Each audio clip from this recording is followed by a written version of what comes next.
Você quer vencer a pornografia e a masturbação, né? Então fica nesse vídeo até o final, porque eu vou te entregar algo que talvez você nunca tenha visto por aí na internet. Eu comecei a jornada de entender sobre sexualidade, pecados sexuais há um tempo, mas isso que eu descobri agora, que tem ajudado centenas de meninos e meninas que vêm no meu direct do Instagram todos os dias e que eu aconselho.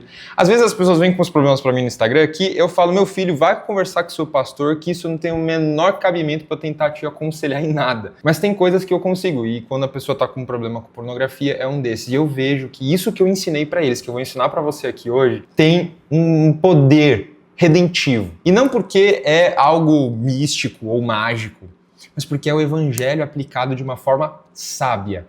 E eu acho que essa é a maior questão aqui. Quando eu vejo na internet a maioria das pessoas falando sobre vencer pecados sexuais, que é normalmente o único pecado que você fica duvidando da sua salvação, já percebeu que as pessoas mentem, fofocam? Ou quanto crente fofoca na igreja? A pessoa nunca duvida da salvação se ela fofoca constantemente. Mas se ela cai em pecado sexual, ai, JP, eu não sei, agora eu quero largar a igreja. Eu nunca vi ninguém querendo largar a igreja porque é mentiroso. Nunca vi ninguém querendo largar a igreja porque não consegue parar de fofocar. Mas eu já vi muita gente querendo largar a igreja por causa de pecado sexual. O que eu vejo mais aqui na internet, do problema dessas pessoas todas tentando trabalhar com pecado sexual, é que é uma abordagem tão antropocêntrica, tão humanista, e é tão louco porque o evangelho não é humanista, o evangelho é cristocêntrico. Vocês sabem que eu foco em ser cristocêntrico aqui o tempo inteiro. Inclusive, na busca por igrejas que a gente tem que ter, a gente tem que ser cristocêntrico. A pregação precisa ser cristocêntrica, não pode centrar o homem na pregação. E por que essas abordagens são humanistas? Eu vou dar exemplos aqui. Você pode chegar para alguém e a pessoa falar assim, olha, para você sair desse pecado, você tem que deixar o seu celular de lado. O seu problema é o seu celular. Tem aquela frase de mãe e pai, né? E aqui eu estou falando para o pecado especificamente. Eu não estou falando de vício em celular especificamente. Mas perceba que a abordagem de uma pessoa que fala, não, vai tomar banho gelado, evita ao máximo, desinstala suas redes sociais. Essas coisas são abordagens que elas até podem surtir algum efeito, mas elas não redimem.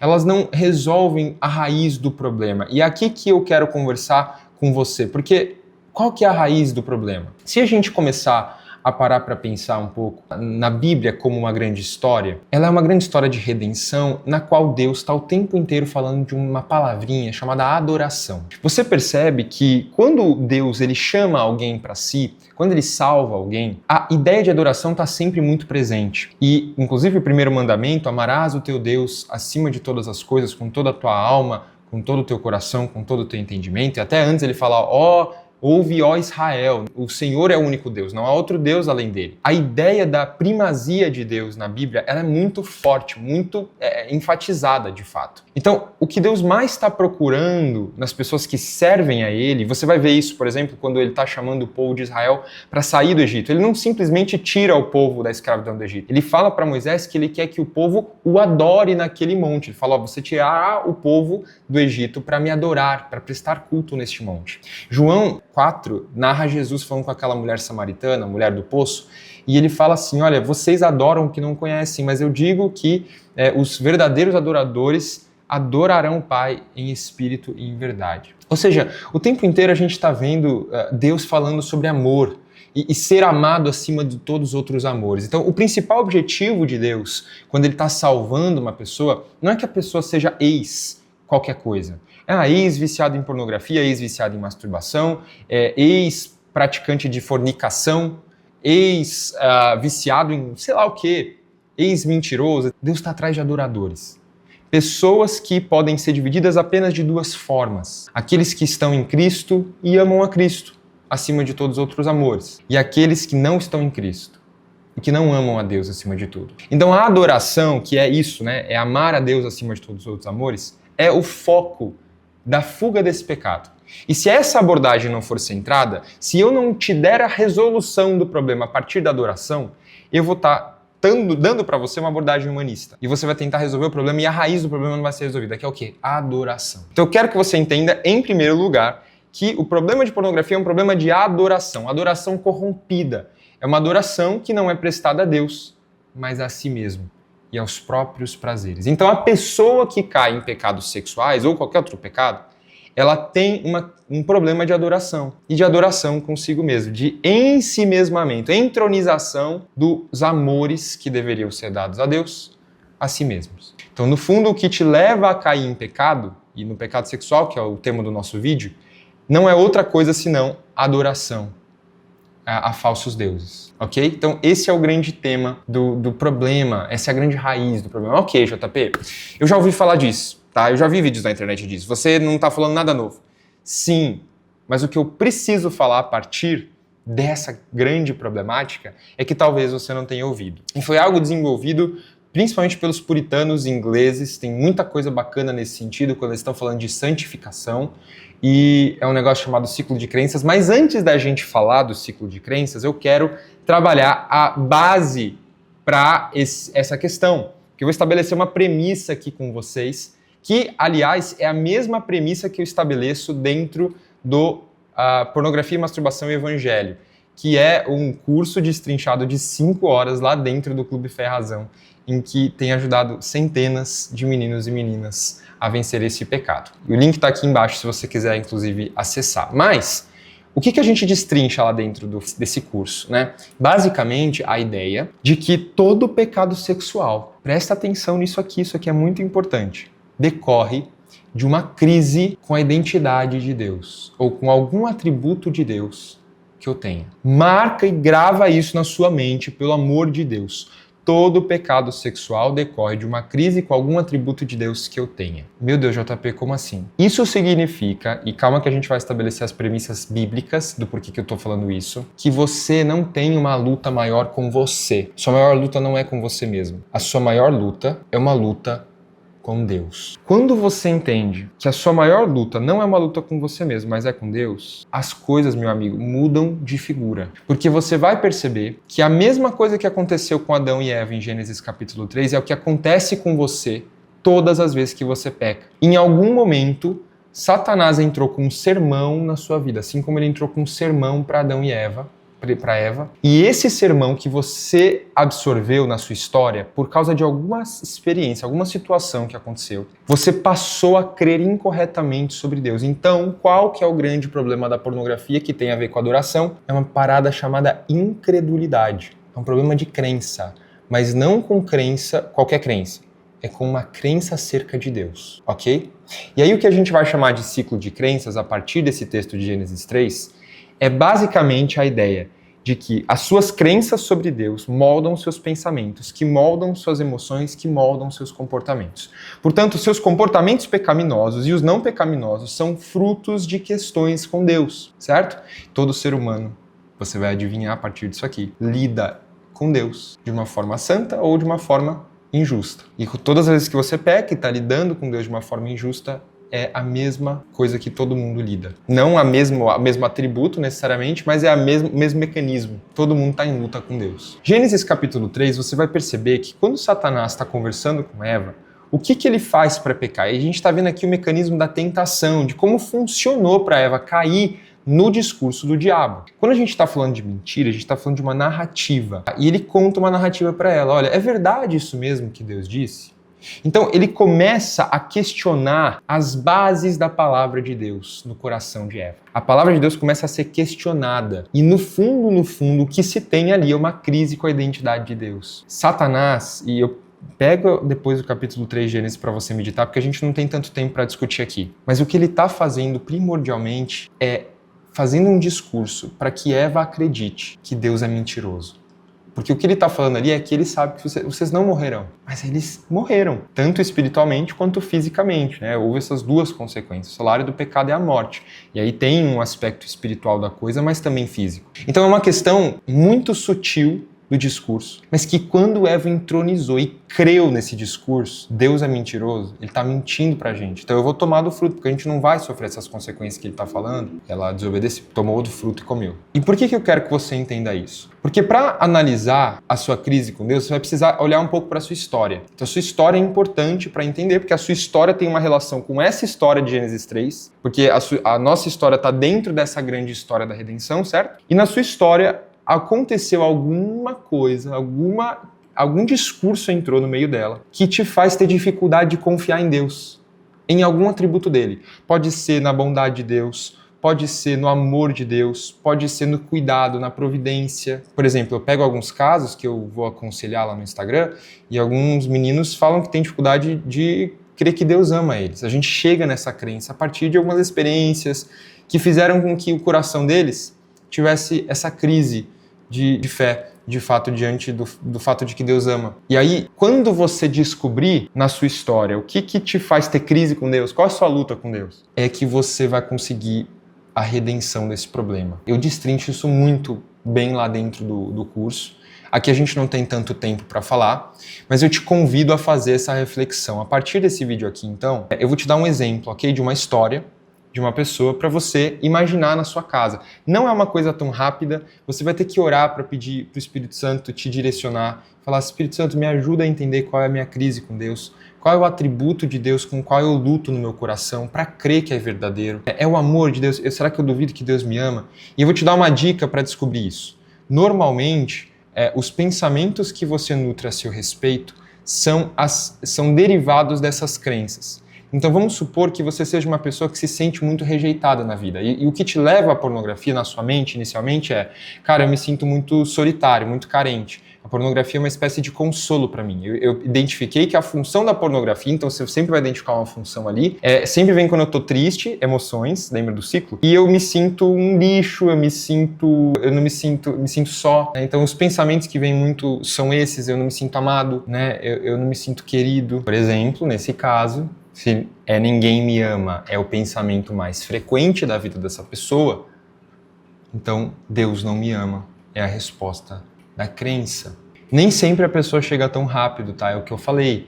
Muitas vezes a gente vai ter que orar para o Senhor nos ajudar a vasculhar, a gente vai ter que conversar com pessoas, a gente vai ter que ter conversas profundas, difíceis, enfim. Mas, no caso desse menino específico, né, um exemplo que eu estou dando aqui, qual que seria o próximo passo? Ok, descobri qual é a minha crise com Deus. O próximo passo é uma coisa tão falada por Jesus que às vezes a gente acha que é bobo, é chamado arrependimento. E a gente faz, portanto, uma oração de confissão e arrependimento, pedindo perdão ao Senhor por não ter crido nele corretamente, como a palavra dele diz. Senhor, a tua palavra não me autoriza a crer que o Senhor não me ama. Ela diz que eu fui amado antes da fundação do mundo. Fui escolhido em amor, como Efésios capítulo 1 diz. Me perdoe por crer que o Senhor não me ama. E me dê graça para crer corretamente no que a sua palavra diz sobre você. Pode parecer a coisa mais tosca do mundo. Você fala: não acredito que ele está falando que uma oração de confissão de pecado e petição de graça resolve o problema. Pois é. É o que tem dado certo para essas centenas de pessoas que eu atendo no Instagram, lá que me mandam um direct no Instagram, falando desses problemas, e no curso Pornografia, Masturbação e Evangelho, que é onde eu destrincho em 5 horas isso tudo que eu estou explicando para vocês aqui. E aí, para finalizar, eu quero dar alguns outros conselhos, porque na luta com Deus você precisa de ferramentas para aprender a lidar com isso. E a maior delas, eu acho que são as dicas de Paulo nas cartas dele. Romanos, ele fala muito de todas as cartas de Paulo, em que ele está trabalhando com as igrejas, ele vai desenvolver teologia para depois desenvolver aplicação prática, né? É uma ordem, se você perceber, dividir os textos lá, você vai perceber isso. E aí lá em Colossenses, que é uma dessas cartas em que ele faz isso, assim ele faz em Efésios também, faz em Romanos, ele vai trabalhar uma ideia em Colossenses capítulo 3 de que os crentes têm que pensar nas coisas do alto. Ele fala assim: olha, já que vocês foram ressuscitados com Cristo, pensem nas coisas do alto, onde Cristo está sentado à direita de Deus. E aí lá em Romanos 12 ele fala, né, sejam transformados pela renovação da vossa mente para experimentar a boa, perfeita e agradável vontade de Deus. Tem vários textos em Efésios em que ele também vai retomar essa ideia de pensamentos, de como é importante a gente nutrir a nossa mente, porque parece que as coisas sempre vêm da mente. E a nossa mente na Bíblia está atrelada ao coração, que a gente já viu que está em luta com Deus. Portanto, para a gente conseguir manter a constância da santidade nessa área sexual, do pecado da pornografia e da masturbação, eu vejo que tem um benefício gigante focar os seus pensamentos não no pecado, mas no Evangelho e em Cristo. E como que eu faço isso, JP? Bom, se alimentando de conteúdos que edifiquem você. E começa por uma igreja bíblica.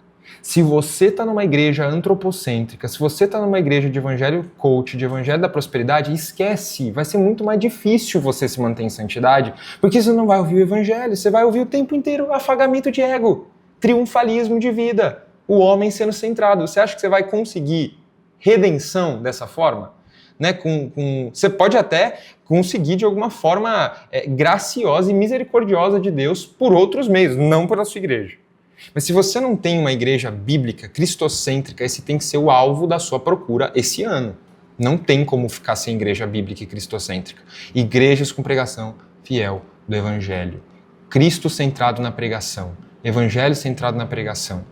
E é o que mais falta hoje. Tá super difícil de encontrar. Se você encontrar uma igreja, eu vou te dar uma dica, tá? Eu viajo 60 quilômetros.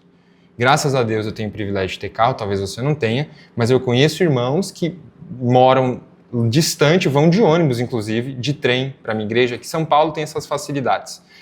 Mas eu viajo todo domingo porque eu encontrei uma igreja bíblica. Então, eu acho que tem que ser prioridade a gente ter uma boa igreja bíblica para que a gente seja alimentado com o evangelho, pastoreado por pessoas sábias, prudentes, maduras na fé. Sabe, o pastor tem um processo, tem uma parte importante na sua vida com Deus também, né? Que não é aquela pessoa que fica em cima de você, mas é uma pessoa que pastoreia o seu coração, né?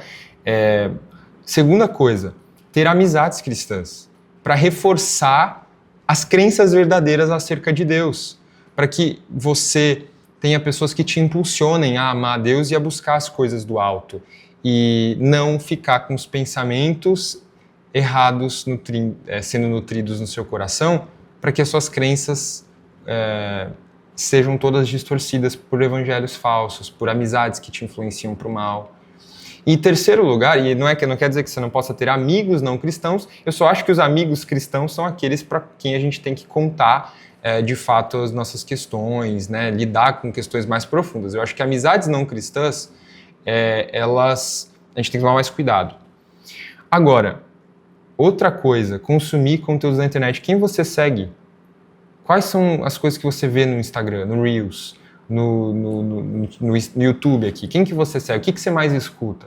Muitas vezes o humanismo está entronizado no seu coração porque você está o tempo inteiro consumindo coisas que não edificam, né? E eu acho que você seguir pessoas também na internet que te edifiquem, te aproximam de Cristo pelo conteúdo, é muito positivo. O ambiente é uma coisa importante. Por isso a questão da igreja cristocêntrica, de amizades cristocêntricas e também de pessoas que você consome, né? De músicas que você ouve.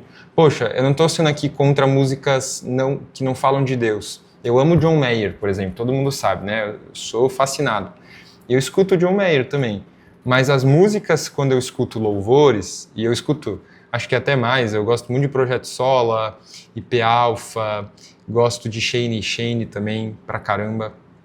São músicas sempre cristocêntricas, com Cristo centrado, Evangelho centrado. Então, são músicas que também reforçam os meus pensamentos acerca de Deus e trabalham meu coração para crer corretamente acerca de Deus e me fortalecer na minha santidade. Então perceba que tudo está conectado, e é tudo o que Paulo fala. Provérbios fala assim, né? Tome cuidado com seus pensamentos, porque a sua vida é dirigida pelo que você pensa. Ou seja, a ideia de pensar na Bíblia está muito relacionada à direção de vida, a como a gente age. Então ter esses parâmetros de uma comunidade de pessoas em sua volta que vão te impulsionar conteúdos, estudos, leituras que edifiquem e reforcem as crenças certas, reforcem coisas boas, dignas, de boa fama. E aqui é por isso que eu não estou falando só de coisas cristãs, mas também de coisas cristãs, né? Conteúdos cristãos. Isso tudo vai cooperar para que a sua mente seja a mente de Cristo, né? Para que ela seja uma mente edificada com o Evangelho. E isso fortalecer você na sua caminhada de santificação. Tudo isso que eu estou falando é literalmente o que acontece comigo. Pela graça de Deus, estou livre desse pecado desde 2020. foi o último ano ali que eu dei o basta nisso pela graça de Deus, assim, e eu percebo que tudo isso que eu estou comentando com vocês foram coisas fundamentais para me manter na santidade. E se você já venceu esse pecado, e você pode comentar aqui embaixo também, provavelmente essas coisas que eu falei, se você olhar para a sua vida, você vai falar, pô, isso existe na minha vida. Eu tenho amigos cristãos que me impulsionam, eu tenho uma igreja saudável, eu consumo conteúdos que me edificam, as músicas cristocêntricas, ou seja, minha mente está sempre se alimentando das coisas do alto, eu estou focando a minha vida nas coisas do alto e não nas coisas terrenas, e tudo isso fortalece minha busca, minha caminhada por Jesus.